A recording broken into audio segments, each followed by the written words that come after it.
Hi hello అండి. అందరూ ఏం చేస్తున్నారు? బాగున్నారా? నేనైతే చాలా బాగున్నానండి. ఇక ఈ శుక్రవారం అయితే అందరూ వరలక్ష్మి వ్రతాలు చేసుకున్నారు కదా! అందరికీ శుక్రవారం వరలక్ష్మి శుభాకాంక్షలండి. ఇంకా మాకు తెలిసిన ఆంటీ అయితే వరలక్ష్మి పూజ చేసుకుందండి. నన్నైతే వాయినానికి పిలిచింది. ఇంకా నేనైతే వాళ్ళ అమ్మవారిని చూపిద్దామని మీకైతే వీడియో తీశాను. నేనైతే వచ్చి నెక్స్ట్ వారం చేసుకుంటానండి.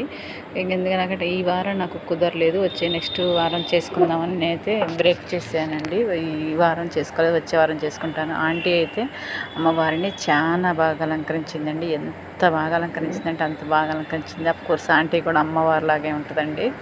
చాలా బాగుంటుంది. అమ్మవారు ఎలా ఉందో ఆంటీ కూడా అలానే ఉంటుంది. చాలా అందంగా ఉంటారు వాళ్ళు. తను కూడా ఆ అమ్మవారిని కూడా అలా చేసినటువంటి వాళ్ళు పూజలు బాగా చేస్తారండి. చూడండి ఎలా చేశారో. తాంబూలంలో దీపాలు పెట్టి దాని కింద కుంకుమ పెట్టి వాటర్ పోసి దీపాలు వెలిగించారండి. అలానే దద్దోజనం పరవన్నం, చక్కెర పొంగలి, పులిహార, ఇంకా ఇవైతే వచ్చే వాళ్ళకి వాయినాలు పక్కన పెట్టేశారండి. నాకు వాయినాలు ఇక్కడ ఇవ్వడానికి వాయినం పెట్టారండి. పసుపు, కుంకుమ, ఆకు, ఒక్క, తమలపాకులు, ఇంకా మిగతాయన్నీ కూడా పక్కకు పెట్టారండి. చాలా మంది వచ్చి వెళ్ళిపోయారు. నేను వెళ్ళేసరికి చాలా టైం అయిపోయిందండి.